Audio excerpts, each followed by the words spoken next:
Good morning. Welcome to the bunker, the update. It's now Saturday, 21st of March. It's only about 6, 7 degrees here. I think it's raining. It's not very exciting. But as you know, the cars have all been washed about 3 times. The lawn's been cut, and the dogs have been washed as well. So we're okay for today. And I'm keeping in touch with my mom. And we're based in France. She's over in the UK, and we keep in touch anyway. But I've raised up a little bit this time round just to make sure that she's okay, checking on her and that sort of thing. And she's absolutely fine. She's the best part of 90 years old now, and she's travelled the world with us. She's been over to Europe and this type of thing. And so just checking in, making sure she's okay, as I think as we all should, not with my mom, but with your own mom and parents and family and friends. Raise up that level of communication, whether it's a text message, a WhatsApp call, Facebook, doesn't matter what it is, but raise that level of communication. It really seems to help both for me and for her, I think, as well. And we were chatting away, making sure she's got provisions and all this sort of thing, and she's fine.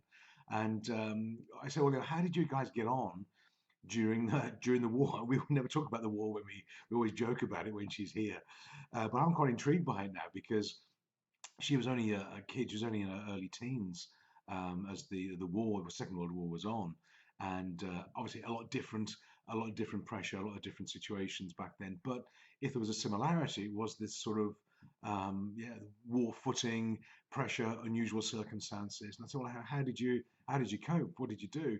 And one of the things she said that was interesting, of all the things that she said, was what they attempted to do was if there were air raids or gas attack warnings or whatever it was, and rationing, and they couldn't get clothes and food, this type of thing, they would always try and find a reference point of normality, something they could retain their civility, dignity, and patterns of behaviour, and that whether it would be making sure they ate together where possible as a family at the regular meal times, or had conversations, or listened to the radio as it would have been back then, but finding a pattern of behavior that brought some normality to all the chaos.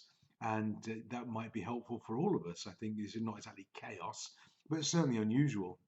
Having a pattern of behavior, a routine. Now, if you're working from home and you're isolated, build a pattern, have a regular pattern of work, of participation, of messaging, of calling, of meal times, and make it into a routine that brings this normality to a degree back into our lives. We ran our first Friday evening webinar, just general chit chat webinar on Friday, really good. And this week we're going to do another one.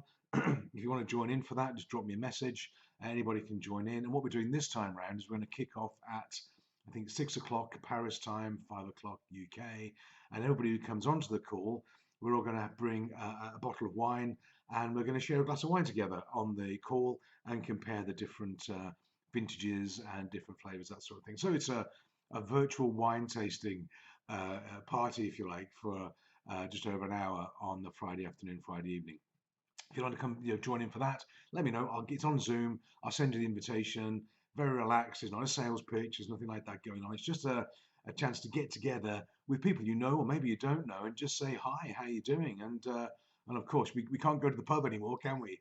So have a glass of wine with other people, have a chat, make sure everybody's okay, and you never know who you might meet. So look, have a great weekend. Find that normality. It's an interesting thing my mom said. She's quite a wise old bird, actually.